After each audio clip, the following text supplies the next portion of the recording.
Thank you, Mr Acting Deputy President. Next month it will be 2 years since the shortwave service was removed for people in Northern Australia.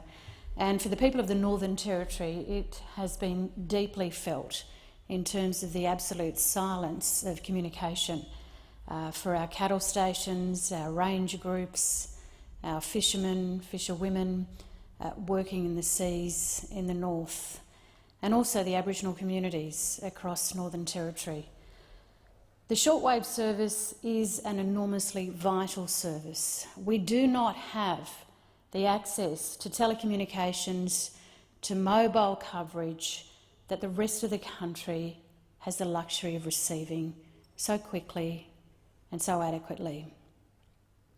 So for 2 years, the people of the Northern Territory, far northern Queensland, far northern WA, and even further afield in our seas in the Pacific, have heard silence, static, where once they would receive the news, the weather, critical information in times of flooding, in times of the wet season, with cyclones coming thick and fast in Northern Australia.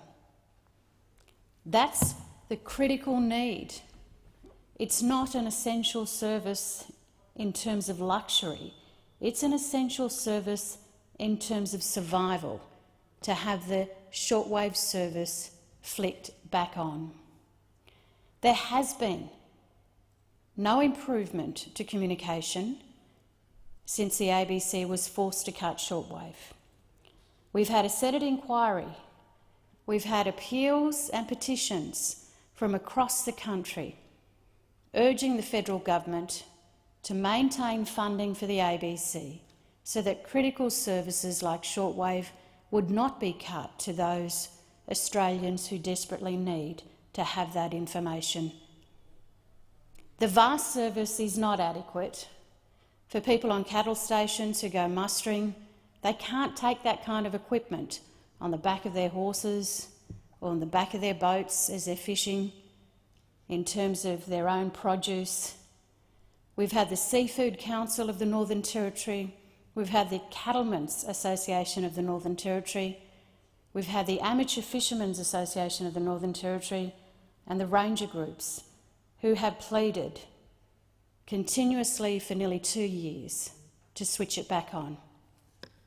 I'm enormously proud of the work of my colleagues here, in particular our Shadow Cabinet and Stephen Jones, the Shadow Minister for Communications, Regional Communications, who came up to Alice Springs last week to work with both Warren Snowden, the member for Lingiari, and Luke Gosling, the member for Solomon, and myself, to announce that Labor will want to see shortwave flicked back on, that if we are elected, $2 million will be allocated to shortwave.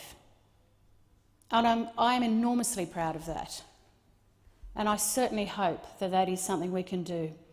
But I call on the government. I call on those senators who know the importance of this, Senator McKenzie, Senator Scullion, who know the passionate need for this service. You can do this now. You can flick that service back on. It is vital to our remote and rural regions of Australia. Come on. You can do it now. Give the people of the North the Christmas present that I know they would greatly appreciate. Senator Faruqi.